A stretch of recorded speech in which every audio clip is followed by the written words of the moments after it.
Welcome to the Straight Talk on Fleet podcast with Aaron Gilchrist. Each week, Aaron will be breaking down fleet management, trying to cut through the noise and get down to the real issues safety and operations leaders are struggling with every day. The goal will be to get to the bottom of how leaders can break down these silos of information and accelerate change management, how to use real-time, accurate data to drive massive efficiencies across fleet-focused business processes, and to elevate people's careers with emerging best practices. Now it's time for the Straight Talk on Fleet. Welcome to NAFA and Straight Talk on Fleet here live at NAFA I&E. We're here in the NAFA booth, so thanks to them for allowing us to host the podcast here. We have some great guests on today. We are doing speed rounds, great questions that fleet managers and fleet operations leaders are going to be answering for us today. So enjoy Straight Talk on Fleet live from NAFA I&E. Welcome to the Straight Talk on Fleet. It's so exciting not only to have Bob back, but to be at NAFA I&E again. It's NAFA I&E 2025. We're right here on the show floor in the midst of all the action. And we're doing some speed round podcasts on Straight Talk on Fleet. We have some great guests coming up, but let me introduce our first guest, Bob Mossing. He'll introduce himself better. You guys know me, Aaron Gilchrist, VP of Fleet Evangelism at IntelliShift. It's a mouthful. And that basically means I get to do this. I bring my experience in fleet to the podcast to build this community where we can all learn and grow from each other and build our careers in fleet and be more successful in the areas of sustainability and safety and efficiency. So welcome to Straight Talk on Fleet, episode 66. And Bob, tell us a little bit about you and then we'll get into these questions. Yeah, Aaron, thanks for having me on again. This is awesome. I really love this podcast. I also podcast with Fleet Safety Geeks. Phil Mosier and I put out a fleet safety podcast, which is really fun, kind of our way to give back to the industry and try and help people avoid crashes. It's a great podcast. I've been on it and I love it. It's great. We just started our 4th season. Nice. Yeah. Congratulations. Season 3 was very sparse. We were very busy, but we're hoping to get back into it. And then I also manage fleets and try and keep drivers safe in what I do. So. Yeah, Bob's been in the industry a long time and has a lot of great anecdotes. So if you haven't seen their podcast, watch it. And then Bob, we did a full episode together. So that's right. Yeah. That's on the Straight Talk Multiple on Fleet. ones. Yeah. So you can definitely watch those on Straight Talk on Fleet as well. So all right, let's get into the speed round. So what's the biggest fleet? Okay, from your perspective, the biggest myth in fleet management. So that's fun. And I think the answer I want to give, because I thought about this one, is anybody can do your job. Oh, that's true. And that's really true for all of us. So, stay sharp. But that's the myth. They can't do the job, but especially if you're in a corporate fleet and they say, well, we're going to have purchasing take over, or HR is going to take over. And then when they do, they usually fail, and then they have to come back and get somebody, a fleet professional back. Yeah, because we find that organizations really don't even know what fleets do and how valuable they are. But we're changing that. Yes. Through this content and through some things that we've done here on the show floor this year, as well as even our breakfast panel yesterday, we talked about this very thing. So sure, you're right, Bob. That's awesome. You're a fleet manager when? When you have drivers tell you that they can do your job better than you can. That's so true. I could answer that a million different ways, but this isn't about me. Say I've got 2,000 drivers. I got 2,000 people say they can manage the fleet better than me. So yeah. Okay, let's jump around. If you could fully automate one thing in your job, what would it be? Yeah, it would probably be data. I mean, we get so much data that comes from so many different sources. Great if you have a fleet management company and you have their portal, but nobody has just one vendor anymore. Telematics can come from a separate provider, safety can come from a separate provider, and then you're challenged with trying to put all this data together and create that story. It's very difficult. Yeah, that's true. What's your number one safety rule on and off the clock? No phones. Bottom line, no phones. Right here. Yeah. Yeah, distracted driving's it's terrible. And we talk about that a lot here at NAFA, and so I think that if we can be that example and we can do it at home and we can do it at work, then every little bit that we do moves the needle. And of course that technology that brings all that data you were talking about, that helps too. Yeah. What's your biggest fleet challenge this year? ever since the supply chain issue, that's been kind of an ongoing issue. Right. The challenge, while there may be vehicles available, they're still really freaking expensive. Rebates are not as where they were before, and getting approval to pull that trigger to spend that much more money on vehicles is very difficult. So on that note, though, I'm going to go off script here then. So that's an expensive part of your portfolio as a fleet manager. But what's the one thing you could do, in your fleet today that could help offset that cost pretty quickly? Yeah, and that's what I'm challenged with my current role right now is the company has a mindset of running the vehicles into the ground and not doing very good maintenance. So we want to take care of the vehicles better, do better PMs. I don't care if we spend more in PMs than we have in the past because we're going to spend less on major mechanical. Yeah. We're not going to have Unplanned breakdowns. breakdowns. Yep. Yeah, all the things. We'll have Tows. a better productivity. The drivers will be able to stay out there, generate revenue, and try and extend the life of the vehicle a little bit longer. Yeah, awesome. And a big feat, but we know you're built for it. So, okay, what question did I not ask you that you want me to ask you? Where are we going to dinner tonight? Saint and Second. We're going to Saint and Second. It's You going to can be say it really. now, 'cause- It's going to be really good. Okay, one last question.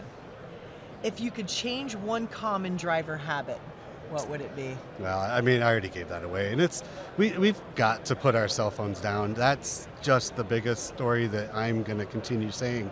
As long as Same. 43,000 people are dying in the States every year, 1.2 million globally, the largest cause of that is distraction, and the largest distraction is the cell phone. I was with a And different... we think those numbers are grossly underreported. Absolutely. So. Yeah, because I know it because we just put cameras in a previous fleet I was with. Every single driver that drove away from the installation site was on their phone. Every single go. one. So I know every driver in my fleet is using their phone while driving, and we've got to stop it. It's an epidemic. I mean, it's really, really serious. It is. Problem that we have. And it's preventable. It is. Yeah. And everybody thinks they can do it because they haven't been caught or they haven't been involved in a crash. It's inevitable. It's going to happen. It's a matter of time. And it's not if but when on the technology, folks. So if you're not doing it today, start thinking about it. Look and see what's out there, run a pilot, figure it out. Develop policy. Do not even allow hands-free, right? That's what we've got to avoid. Yeah, for sure. Right Bob, on. thank you. Thanks, it's Aaron. always great to see you. And It's always then, fun. Are you guys doing Fleet Safety Geeks here at NAFA? We're going to do Fleet Safety Geeks here. We have a few people lined up, and we'll probably be pushed back a little bit because of some technical issues. But yeah, I think We'll be here. Yeah, right on. Awesome. I look forward to it. Thanks All right. Thanks for joining me. Thanks, Aaron. Good to see you. Appreciate it. All right, so welcome back to Straight Talk on Fleet. We are live from NAFA I&E 2025. It's just so fun. They give us this great spot to record in and hook us all up with the technology, so that's super fun. So thanks to NAFA. We're so glad to be here. I want to introduce my friend Sarah, who's with us today. We're doing some speed rounds of Straight Talk on Fleet here at NAFA, and super excited about it. So Sarah, tell our audience a little bit about who you are, what you do, maybe how you got into fleet. Sure. So I'm Sarah Burnham, and right now I'm with RTA, the Fleet Success Company. I've been in automotive for 27 years now. So you started when you were 7? Yeah, exactly. Okay, I was like perfect. 12, but yes. Yes, been a lot of fun. Government fleet for 16 years. Most recently with Palm Beach County, I was the fleet director there. Mm-hmm. Got Public Sector Fleet Manager of the Year. I remember. In Congratulations. 2023, yeah. That's awesome. Currently on the board of director with NAFA, which has been a great experience. So We need good fleet managers on the board, Yeah. driving all the things that we're doing here. Which Yes. is great. It gets better and better every year. It does. It really does. All right, awesome. Well, let's get into this. So, Yeah. tell me, biggest myth in fleet management from your standpoint? Biggest myth is the belief that you have to have a technical background, automotive technical background to get into fleet. I talk to fleet managers almost every day through my connections attending events like this, and nobody chooses fleet as a career. A lot of people did not start out as technicians. I was talking to somebody last night. She was a safety and compliance manager, and she was given the role of becoming the fleet manager and is having to create a whole new program. So I think that's one of the biggest myths. And that's why organizations like this and your podcast and all the information that is out there is so important. It is, because people can learn. And I know that when I started in Fleet, I didn't know what I was doing, and this industry brought me up. And I'm so grateful for it. And this podcast is a great way to give back for all the things that I've learned and that I'm still learning every single day from people like you and everyone here. So yeah, kudos to NAFA for driving education and safety as part of their curriculum. Yeah. Okay, so finish this sentence. So you know you're a fleet manager when? You know you're a fleet manager when you're constantly putting out fires. I mean, it's can be anything from an HR to crashes to driver issues, maintenance issues. Lost fuel cards. Yeah, we've got a whole list, folks. Yes, yes. But every day's different, right? Yes, every day's different. But So that's one of the fun parts exactly. about being a fleet manager. That's what I was going to say, yes. Awesome. So if you could change one driver habit, what would that be? To be more safety conscious. I think, we get lost in, getting to our routes and, we're not thinking about safety, especially if there's a quota maybe that needs to be had. But finding ways for our drivers to be more conscious, and more aware. Yeah. Well, in the easiest way to miss your appointment is to have something unplanned happen, like a crash or a breakdown. Yes. And those can be avoided. So yes, exactly. I'm with you on that 100%. Yep. What about, I like this one. What's the fastest way to blow your fleet budget? Well, one of the fastest ways, there's a couple ways, but not having a good safety program is one of them. I'm with you there. Yeah, because crashes can be controllable, right, Yep. to some degree. Yeah, very much so. Yes. Another thing is not having good data or using your data to make informed decisions. Because if you don't have the data to help you tell your story, then do you really know what you're doing? Yeah, you can't manage what you don't measure. Right, exactly. Yeah, and I think fleets are so overloaded with data, so it's just finding a way or a partner to steward that, get it in one place, so you wake up in the morning and you can see all your risk, and then you can predict your risk using that same data too. Yeah, Which exactly. is, that's been available to you. If you're not doing that, call one of us. We can help you. Yes. If you could fully automate one thing in your job, what would it be? Fully automate one thing in my job. I love that because AI is, the hot topic right now, Yeah. and there's a lot of opportunities for that. But I would have to say that it would have to come back to the data again. Yeah. Because there's so much that your data can tell you. It can predict maintenance issues that could be coming, or driver issues, or trends that you may not know that are affecting your fleet, unless you had the data to tell you otherwise.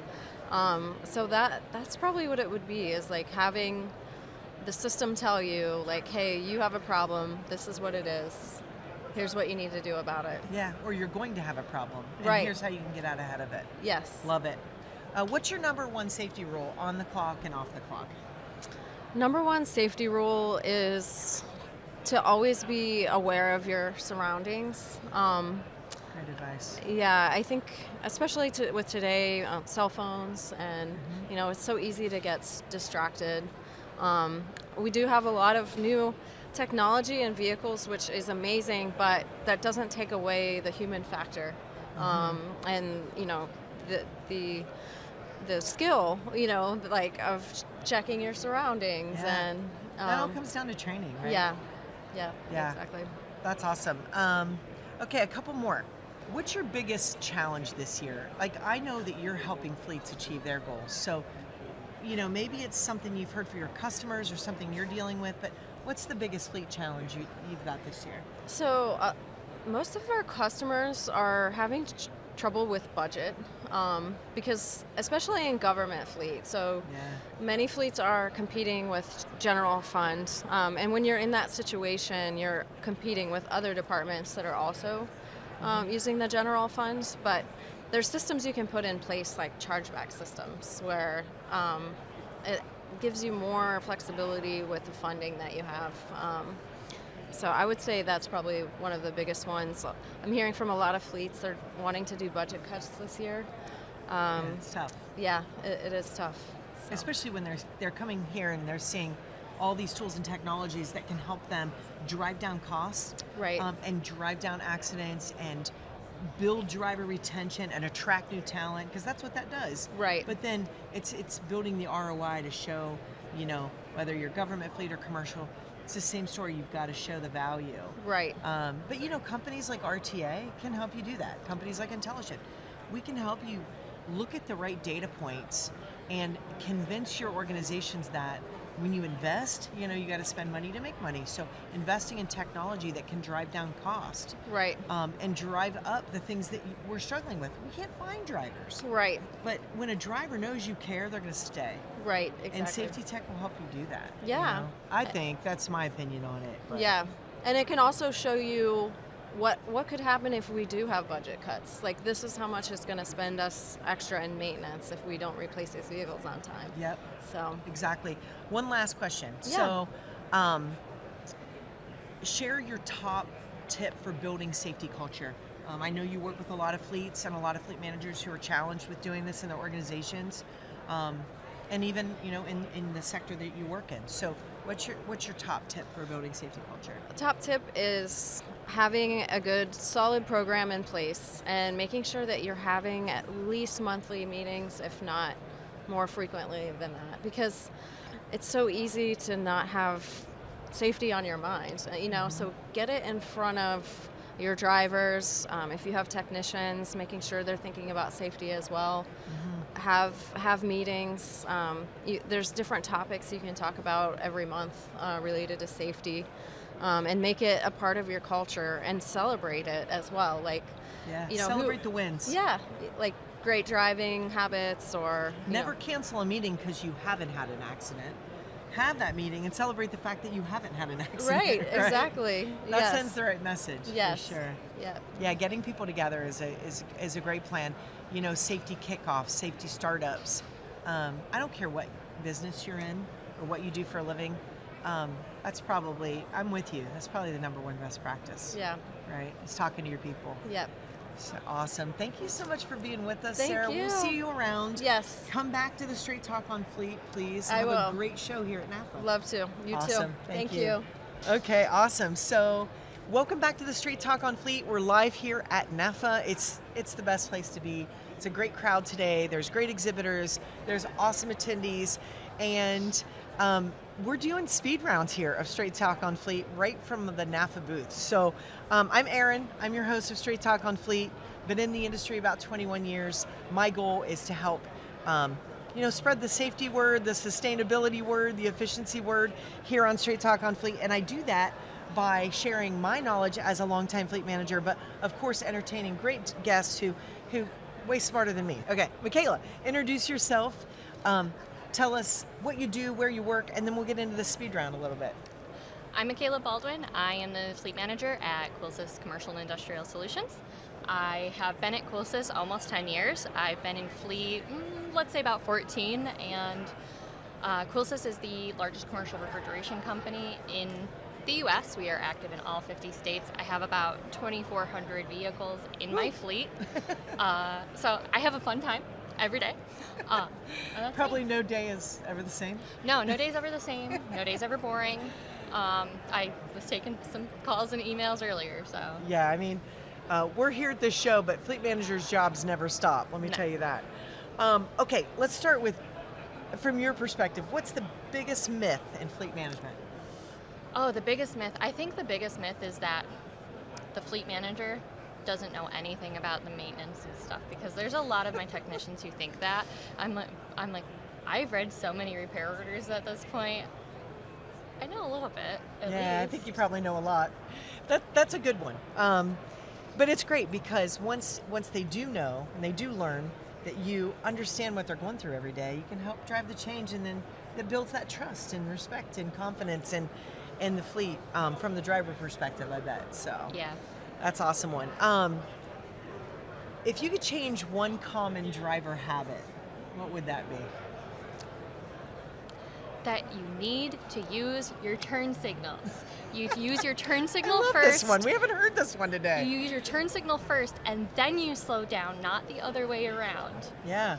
And that's not just for my drivers, that's for all drivers. And that's for all drivers. I have a couple, my daughter has her learner's permit right now, and my son's getting his in 10 days. So I'm doing this all over again. You know, with my older 3 kids, I remember teaching these things, and they seem so innate, but they're not. So all comes down to driver training, though, right? Absolutely. If you think about your fleet 3 years from now, I haven't asked anyone this one yet, what do you hope will be really different? If I think about my fleet in 3 years, I am hoping that we have a lot less stigma with the dash cams, because we are at the tail end of that project. I want my techs to be really embracing that technology and using it. I hope that we'll have EVs starting to roll out into our fleet, and that there'll be some more commercial options that really fit with what we're doing. And you know, just that we're making decisions from data and involving our drivers in our decisions. Awesome, yeah. We talk so much about data here at NAFA, safety and data, and they're interchangeable, by the way, so you can't really drive safety without data. You don't know what's happening, you can't change it, right? For sure. And dash cams are a great way to do that. I love that you're doing that. Finish the sentence. You know you're a fleet manager when? You get really excited about new upfit products, and you make your husband come watch the video with you, and he just kind of rolls his eyes a little bit. Been there. I talk about work at home all the time. It's so fun. I made him come watch the video with me. Hey, that's good. I love it. Okay, so what's the fastest way to burn your fleet budget? Accidents. Yes. Yes. Accidents. Every time. So true. And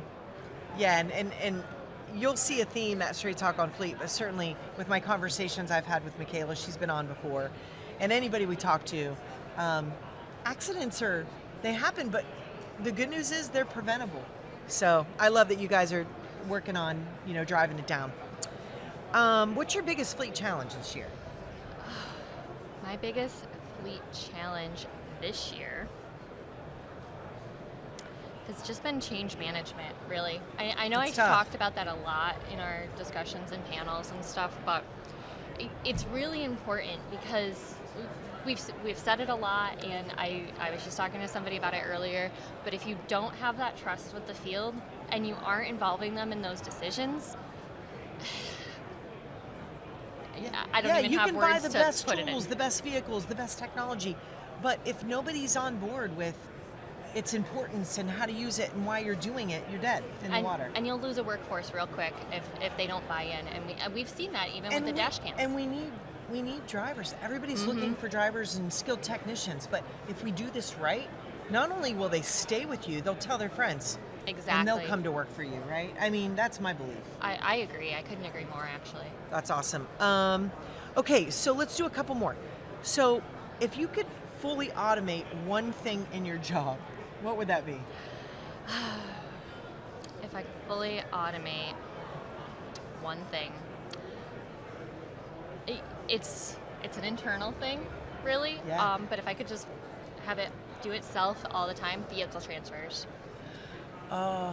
Vehicle transfers. Any fleet managers that is listening right now knows exactly where Michaela's coming from.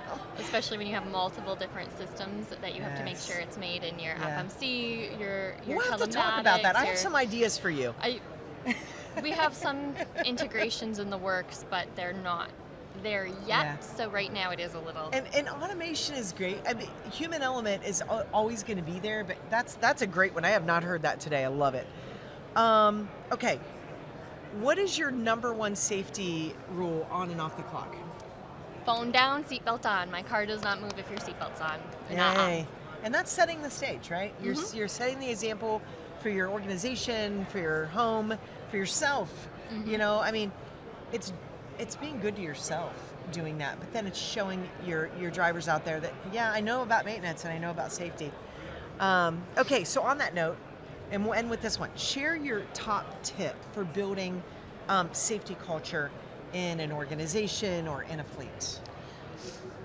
I'm going to be repeating myself a little bit That's here, okay. but you have to include the field. You have to have open and honest discussions. You have to tell them the good, the bad, and the ugly of what you're working for. You need to listen to their feedback, and when they're telling you their frustrations with something, you need to listen to that and pivot. And that's like my word of the year is pivot, because you're always changing things. And, just show leadership what a good safety culture can save them, because it's not just the money, it's also the time, lives, frankly. So reputational risk, all the things. yeah, I mean, our vans are just a giant billboard driving down the street. So Right. So, I mean, and I think, when you build for safety, everything else falls into place. I agree. Yeah, awesome. Well, Michaela, thank you for being with us on this speed round here at NAFA at Straight Talk on Fleet. Like, subscribe, comment. You'll see her around. She's one of our favorite guests. So thanks for joining us, Michaela. Thanks for being with us. Have a great show today. Thank you. Awesome. Okay, so welcome to the Straight Talk on Fleet. We are back for another podcast short. We're doing these from NAFA live at I&E. It's crazy. We've done this for a couple years now. We've had so much fun with multiple guests. I'm excited to have a new guest on with us today, Danielle. I'm going to let her introduce herself, but I'm Erin. I'm the host of Straight Talk on Fleet. We come together on Straight Talk on Fleet to talk about safety, sustainability, efficiency, all things fleet management. I'm a longtime fleet manager, and I have really smart guests on. So if you want to learn more about fleet, this is the place to be. So welcome, Danielle. Tell us a little bit about you, and then we'll get into these fun questions. Sounds good. Thank you so much for having me. Yeah. My name is Danielle Cook. I am the Director of Fleet Operations for the Mobile Museums of Tolerance. It is a nationwide museum of fleet. It's a new thing that we're doing, and I'm happy to be a part of it. Everything from acquisitions to compliance to operations. Just get to be all up in the mix. So I love it. It's fun. Fleet's fun. It I mean, is. everyone listening knows that. So let's jump in. So what's the biggest myth about fleet management? Tell us that. Oh man, the biggest myth is that fleet just keeps the wheels moving, and the reality. Amen to that. So such a myth. Yeah, the reality is there's strategic, data-driven, and increasingly more conversations about technology and sustainability. So yes, we do keep the vehicles moving, but the vehicles essentially keep the business moving forward. Right. So I think any organization that look at their fleet as a cost center is missing the boat. Like, we're Totally. strategic operations that are driving profit for our organization. So Exactly. if you're a fleet manager listening to Danielle and I right now, know that there's a way to talk about what you're doing in your career, what you're doing in your fleet. Reach out to us. We'll help you tell that story differently and elevate your career. So I love that. That's right. So finish the sentence. So you're a fleet manager when? Oh. When you celebrate a clean inspection report like it's the Super Bowl. I tell you what, that is probably one of the best feelings as a fleet manager, Yeah. when you get that clean report, clean bill of health, if you will, for your Yeah. drivers. Well, and not only that, it's like if you're not doing vehicle inspections, I say daily, but there's quick, easy ways to do them digitally and daily. But if you're not doing inspections, boy, you won't ever get this feeling she just talked about. And then you'll also just never know what's going on with your assets. So inspections, the number one, like the most fundamental aspect of fleet management, I for think. Sure.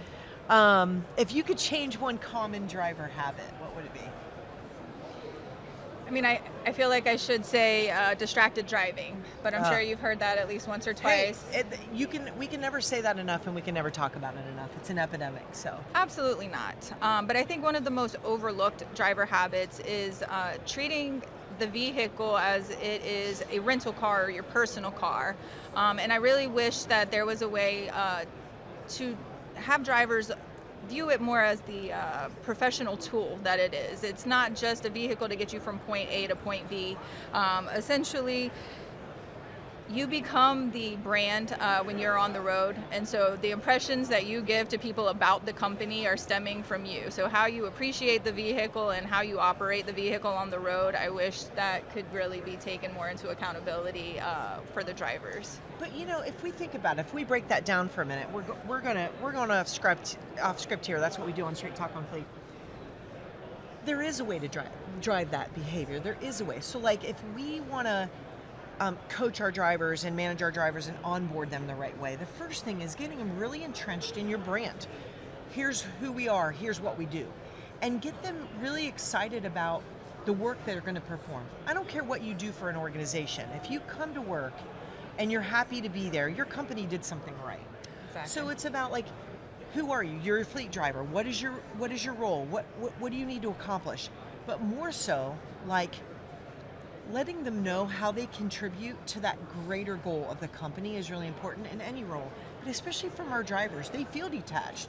They feel like they're out there on their own. So the more that we can give them autonomy and ownership and pride in what they do and train them well, so they feel equipped and they feel like their tool, their vehicle, is going to get them where they need to go. And it goes back to do the inspections so that so when they can get past all the things they have to do and understand that all these tasks are about keeping them safe and keep their vehicle on the road so they can make money. I mean, you know, that's one way we can drive that ownership. But it would be great if every fleet driver could treat that vehicle as if it were their own. Yeah, not I have to do this. I get to do this. I get to do this for the company. Yeah. I love that. We haven't even covered that today. I love that. That's so great. Okay, what else? Let's see. The fastest way to burn fleet budget. Ooh. There's so many great ways to burn fleet budget. You know, there really is. Assets need strategy, not shrink wrapped. So to me, I think living in silos. When you have your finance department, your fleet department, operations, everybody is just all misaligned, then you are headed for not greatness. Disaster. And then there's a lot of finger pointing and very, very costly repercussions to that. So I think, you know, just staying in alignment and communicating internally is very, very helpful, and it will save a lot of dollars in the long run. That's awesome. That's a good one. I'm loving these answers. Let's jump around. So let's see. If you think about your fleet in 3 years from now, what do you want to be different than what you have going on now? If, you know, just put yourself in that fleet chair. What would you want to see? What would you want to be doing differently? So the position that I'm in currently is very unique. All right. So I think in 3 years from now, I would love for fleet culture to be embedded in the company as a whole. You can buy assets or vehicles, you can lease vehicles, but you truly have to build fleet culture. So I am hoping and I am hopeful that in less than 3 years from now, the company, the museum that I'm with, will be able to now recognize and understand what fleet culture is. That's awesome. And we talk about that all the time on Straight Talk on Fleet. We talk about how to build that. We'll jump down.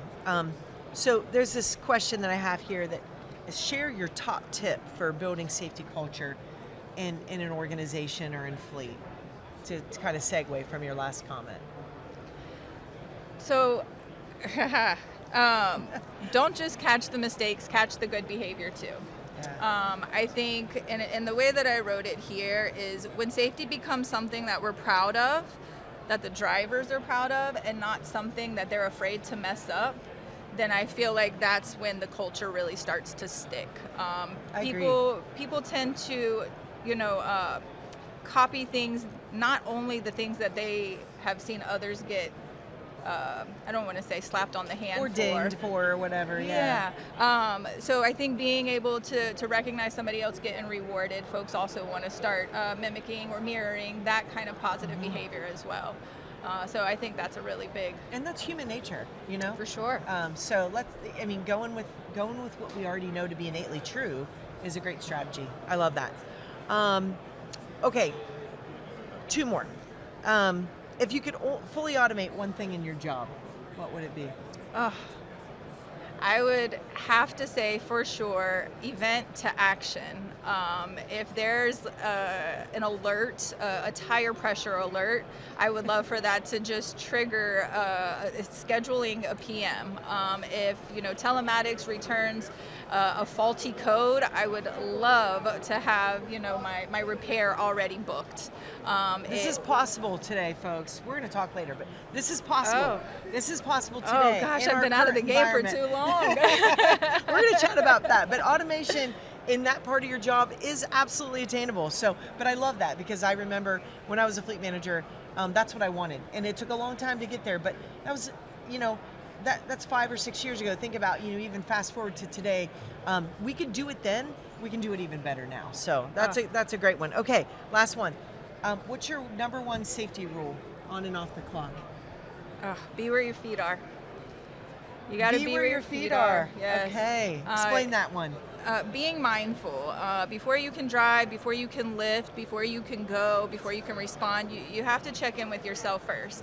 You can't move faster than your brain is able to think. And just being mindful, being in the moment, I feel like is really important on and off the job. So in work and in personal life, there's so many things that can be missed if we're always just in go mode. So just being able to take a moment and enjoy. And even though my nerves are, getting the best of me, I am still enjoying being here with you and in this atmosphere. Yes. So that's my number one rule. I love that one. That's the best one I've heard in a minute. It's that idea of being present. Yes. And when I think about with my kids at home and just when we're together, just no electronics and just hanging out and really being in the moment. And even one-to-one coaching with the driver, just stopping and taking that time. Or before you go into a coaching conversation or before you evaluate what's going on, you checking in with yourself, how am I doing today? How am I feeling? Am I in a position to deliver this message or to get or give this feedback? So every aspect of our life, just being present is checking ourselves is great advice. For sure. You miss things when you're thinking about the next step, when you're thinking about the next words out of your mouth. There's so many things that are lost out of, what could be heard, what could be gained. So yes, for sure. I live and breathe by that. Love it. Best lesson for the day, folks. Thanks for being with us, Danielle. Thanks for joining us. And we'll see you on the show floor. Enjoy NAFA, and then come back and tell us what you loved about it the most. Definitely. Awesome. Thank you, Thank you Erin. so much. Okay, so welcome back to the Straight Talk on Fleet. We're live at NAFA I&E. Such a great opportunity to be here live in the NAFA booth. They are great partners, not only to the fleet industry, but to us on Straight Talk on Fleet. I'm Erin. I am your host on Straight Talk on Fleet. What we try to do is bring a community together of fleet managers and safety and risk and operations leaders and talk about all things fleet safety and sustainability and certainly efficiency. I'm a longtime fleet manager, and this is just one of the ways that I get to give back to this awesome industry that brought me up. So today I have a very special guest with us here, not only from NAFA, but from Ronald McDonald House Charities, which is near and dear to my heart. I sit on our board of RMHC in Columbus, Ohio, which is near my hometown. And I'll let Maddie introduce herself, and then we'll talk about why is RMHC here at NAFA. So go ahead, tell us about you a little bit, Maddie. Hello, everyone. My name is Maddie Knosman, and I am the Communications Director at Ronald McDonald House Charities of Central Ohio. I've been with the organization for a little over 3 years now, and I manage all of our marketing and communications efforts for the organization. Awesome. So we have an awesome house in Columbus, Ohio, but there's great houses. So if you're watching, find a Ronald McDonald House near where you live and get involved.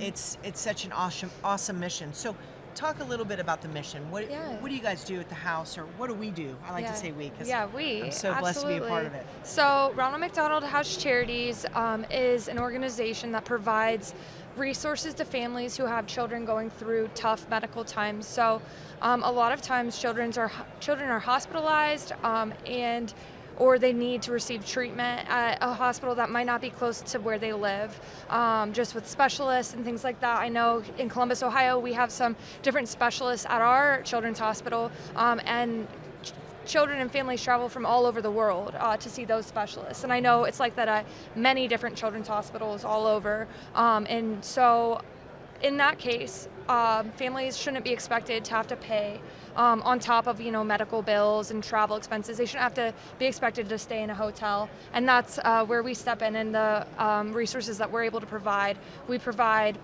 completely free of charge housing, meals, laundry services, and then of course on top of that, emotional support, and activities and just different like happy Live music things, and arts and crafts. I mean, like Easter egg hunts, so just many cool things. we celebrate holidays with families and birthdays. Because some families are staying at the house so long that they're going through,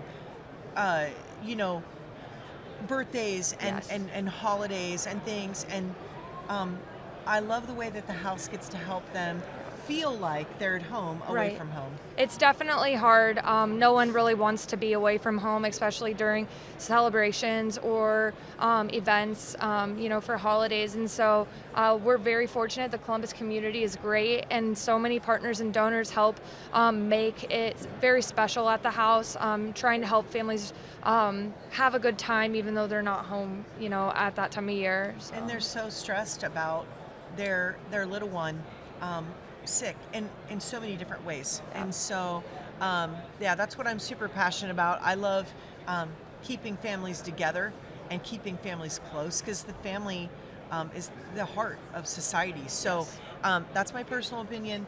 But I feel like when families are close and they're together, then, that's how we build the types of communities that we really want to live in. Absolutely. So we're here at NAFA because RMHC has a national vehicle donation program. Mm-hmm. I am fortunate to be part of the committee that chairs that.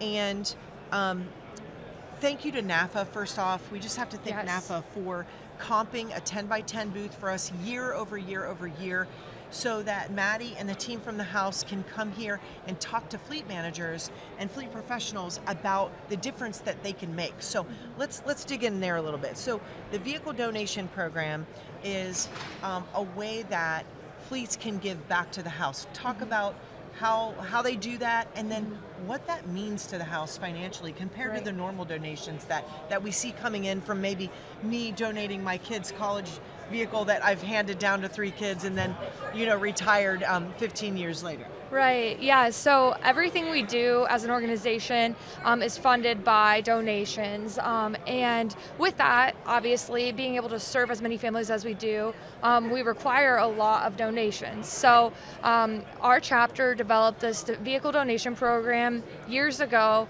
as an idea of a way to give those larger donations that you might not just have cash in your back pocket or that you're willing to donate, but you might have a vehicle that you could get off your hands. So it's a great way for individuals to get rid of vehicles, because they don't have to go through the process of, getting someone to come out and tow it and all that, because we have a company that works with us who handles it, and it's a very simple process, very easy. They'll come pick up the vehicle at your house, but in the same sentence, we also have an opportunity for fleet managers to really step up, and corporate partners to donate, their fleet vehicles when they're looking to retire them. Obviously, those vehicles are much probably higher quality than a college car. My dad actually donated to the vehicle donation program. He donated my sister's college car. Awesome. So Thanks, Dad. yeah, thanks, Dad. Shout out to you. But it was it's a simple process for him. He's like, I just need this Subaru off my street, and he had a great experience. But it's also a way for fleet managers to kind of step up and help in a really charitable way, but also help them get vehicles off their hands. They've got a million other things to be doing, and sometimes it's just taxing to go and try to offload a bunch of retired vehicles. And so fleet vehicles actually, an average vehicle donation covers around 7 nights of rest for a family. So it's about $700 coming out to about 7 nights of rest.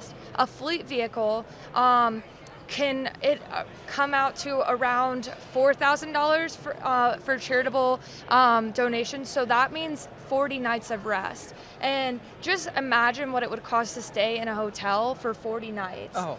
It's not doable for most people. So especially people who are also dealing with a sick child in the hospital, and they have all of these other costs coming at absolutely them, right? Yeah, absolutely. So, and that's where we step in, and you can hopefully step in. And I've talked to a lot of great folks today who are fleet managers, and they've shared their experience with having, to go through the process of getting rid of retired vehicles, and we're here to hopefully provide them a resource that's also extremely beneficial to our charity. I mean, in a nutshell, when I think about, my time as a fleet manager, and we donated vehicles to the house,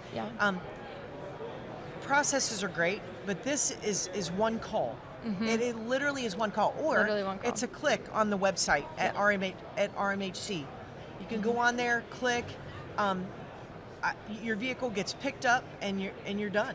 Yep. And then when that vehicle is sold, you get a tax receipt back, and it's that simple. So, that solves a problem for fleets. Yeah. Not only do our fleets cycling vehicles, it's the process is a process of getting them picked up and then evaluated and being given the value of those. So there's a whole string of processes that happen. With a donation, it's much simpler. It's much more streamlined. So, if you're thinking about what you're going to do with all your retired assets, granted, I know that fleets want to get some residual back on those, and in this market, they can. But if fleets could think about one piece of equipment or one vehicle a year. I mean, think of how many fleets are represented here today, Maddie. I mean, if we got all of them to commit to one vehicle per year, that could mean that would be a game changer for families that are staying at the house. Absolutely. What are other benefits that fleets can get from donating?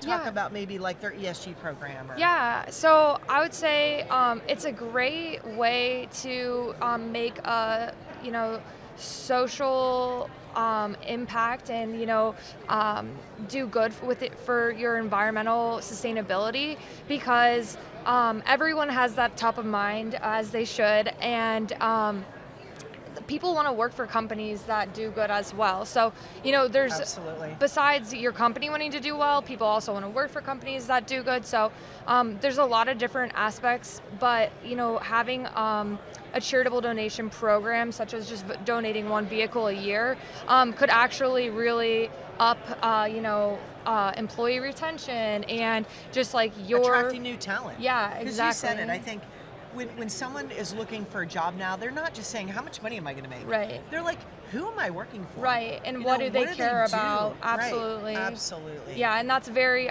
we've talked to a lot of organizations lately that are hearing that from their donors, that a lot of companies are saying, we want to be more involved or we want to share how we're involved, because that does matter to our employees. It does, and it's not just about promoting the good you do. Yeah. It's more about doing the good, right?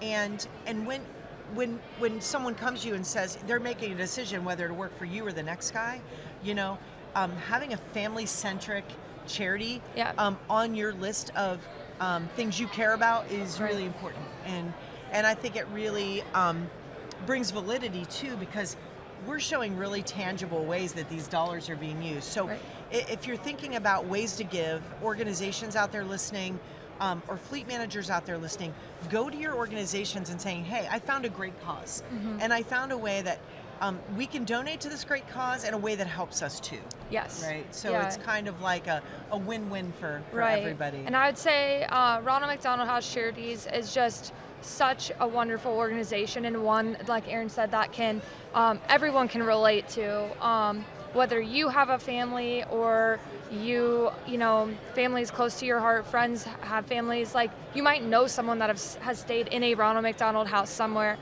There's over 400 houses all across the world. And we have other programs such as like family rooms or care mobiles that provide services to children and their families as well.